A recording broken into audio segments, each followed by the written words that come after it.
Now that the MOTU Origins Wave 10 figure assortment is confirmed, we have exclusive in-hand images hot off the press from Malaysia.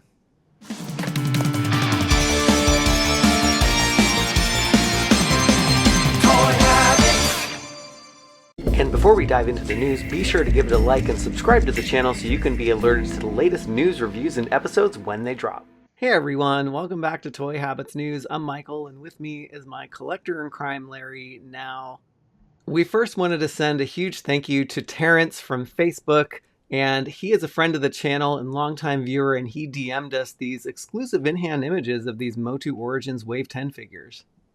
Yeah, it's awesome to get stuff like this, and yeah, thanks a lot for sending these because it's cool to be able to get them and look them over and share them with everybody else. So it's awesome. Definitely, and let's first take a look at King Randor, and he looks so majestic. We also see his card art and some of the art that we have on the back of the card. Yeah, he looks great. Looks as expected. Can't wait to add him to the shelf. I think that pop of that really bright blue is going to look really cool on the shelf. So I'll be excited to get him. Definitely, and we're looking forward to the slew of Burger King comments that we are going to hear from this figure. But taking a look at the figure itself, he looks great. I love the colors, and that red is really nice, kind of mixed in with that gold that they have on the chest. Yeah, it is. I guess we have confirmation looking at this that he does have on pants, right? He's one of the few Yeah. MOTU characters that actually wears pants, and he does not just like weirdly tan on his legs, right? That's Yeah. actual pants, I think. I think so, yeah. And I think the color is a little bit lighter than the vintage figure, but it's really weird how they Yeah. did his pants design. Yeah, because he doesn't just have a spray tan on his legs. Yeah, if so, then he's just a super odd guy and just really wanted tan legs. Maybe he was doing some modeling or something for shorts, Right. furry shorts. Who knows? But That's funny. All right, moving on to Whiplash. We see him on card, and yeah, the card art looks great. And I love that that they don't really have an action feature for him. So on the back of the card, they say, "Oh, you can put a spear in his hand." Great. yeah, there you go. That's his weapon. I mean, to me, he's all about the tail, Yeah. but Exactly. I mean, the figure looks great. I think, it's a little bit lighter paint app than the vintage figure, but I actually think it works really well with all the colors that they have here. I do too. It looks great. I think it's a good look for him. I think some figures have come across where I don't really enjoy the kind of new paint scheme that they've chosen, but I think they did good with a little bit of change here. So Yeah, totally. Yeah, and I think it's with awesome. respect to the tail, interesting that you mentioned that because Terrence was telling us that the tail actually doesn't swivel or move just because of that, the way they had to connect it there. So, I mean, I think you can move it, but it's going to look weird and a little off because the tail is not going to line up completely.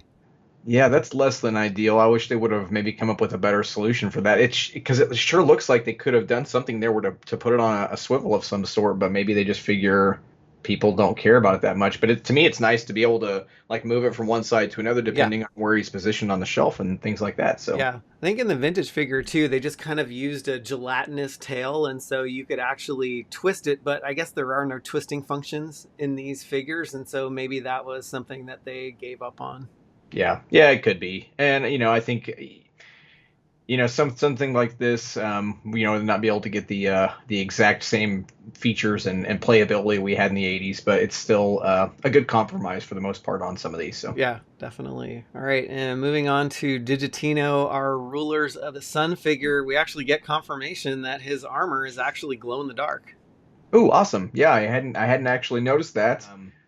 Good to get the confirmation there, and love adding any glow in the dark stuff to the collection. So that's awesome. And Yes. he looks really cool on the card. I like seeing him on card and getting a feel for it. I think you get a better feel for how these Rulers of the Sun characters are kind of going to fit into MOTU. So it's good to Yeah. see him.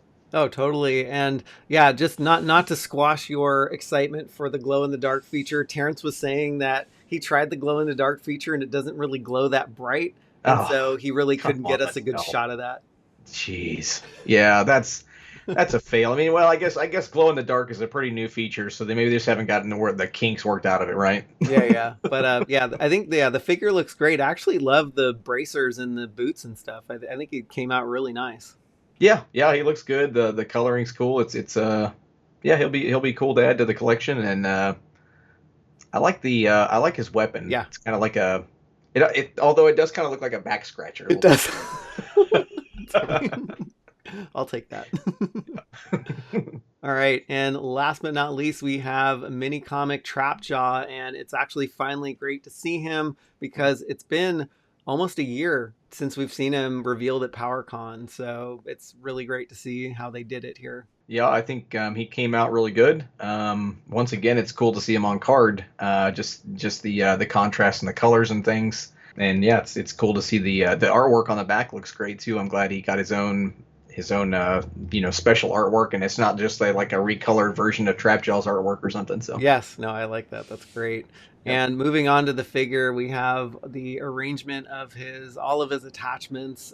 Still no eyebrows though. No eyebrows. That's to me is the other attachment he should have come with. Yeah, At least a set of eyebrows. yeah, exactly. It's I'll like have at to have my least daughter paint those on again, but that's funny.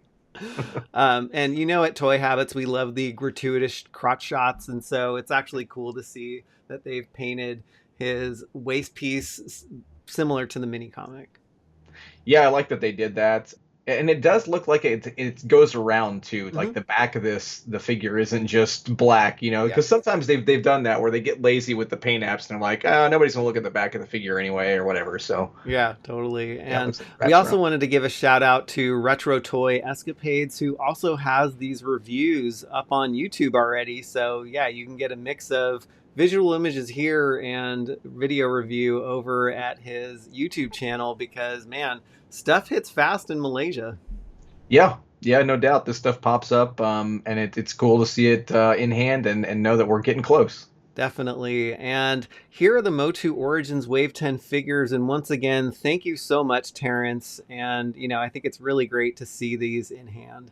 Yeah, I do too. Love seeing the in hand shots, and really looking forward to getting these and adding them to the collection. Totally. And as always, let us know which figures you are most looking forward to in the comments below. I'm Michael, And I'm Larry. and thanks for tuning into this Toy Habits News Brief.